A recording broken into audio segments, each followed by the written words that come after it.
ஆக்சுவலா இது எல்லாருக்குமே தெரியும். ஸ்டாலின் போயிட்டு நம்ம மோடியை மீட் பண்ணி பேசினது தெரியும். அவங்க பின்னாடி நின்று அவங்களுக்கு சப்போர்ட் பண்றாங்கன்றது எல்லாருக்குமே தெரியும். மூடி மறைக்கிறதுக்காக பேசுறாங்களே தவிர.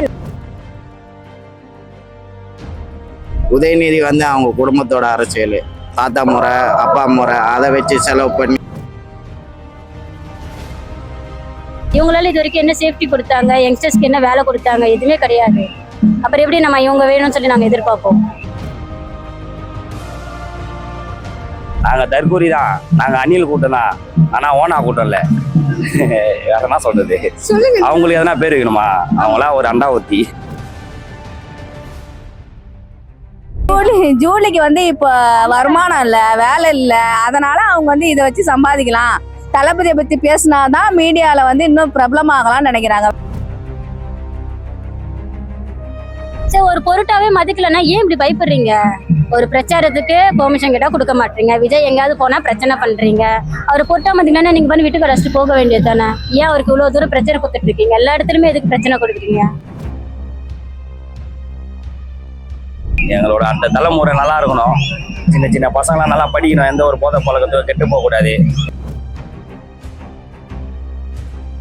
அவர் வந்து டிஎம்கேல இருந்திருக்காரு, ஏடிஎம்கேல இருந்திருக்காரு. அது அவருடைய கோட்டை, சரிங்களா? எந்த ஒரு அரசியலும் அது உள்ள வந்து நடக்கக்கூடாது அப்படின்றத அவரும் நினைச்சிருக்கலாம், சரிங்களா?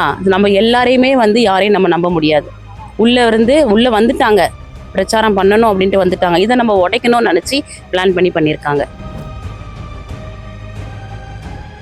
தற்கூரின்னு சொல்ற அளவுக்கு அவங்க எல்லாருமே இப்ப நம்மளை பார்த்து காப்பி வச்சுட்டு இருக்காங்களா? அவங்களுக்கு எல்லாம் ஈஎச்ஆர் காப்பின்னு தான் பேர் வைக்கணும். நம்ம ஒரு விஷயம் அவங்களால சொந்தமா பண்ண முடியுமான்னு கேளுங்க. ஒரு சின்ன நடையில இருந்தே இருக்கட்டும், ஒரு ட்ரெஸ்ஸிங் சென்ஸ் இருக்கட்டும், பேசுற வித டயலாக் முத கொண்டு எதையாவது அவங்க திருட்டு கும்பல், ஆமா, திருட்டு கும்பல், அவ்வளவுதான். தீய சக்தி. எத்தனை மீடியால எடுத்து போட்டாங்க. அவர் கையில பேப்பர் வச்சுன்னு அதே ஸ்கிரிப்டே அவர் தப்பா படிக்கிறாரு. அப்ப அதெல்லாம் என்ன சொல்லுவாங்க? எத்தனை மேலையெல்லாம் கையில எதுவுமே இல்லாமலாம் பேசியிருக்காங்க. ஆனா இவரு இப்ப எழுதி குத்துமே தப்பா பேசுறாரு. அப்ப இவரெல்லாம் எதுக்கு பேசுறாரு? இவரெல்லாம் பேசுறதுக்கு எந்த தகுதியுமே இல்லை.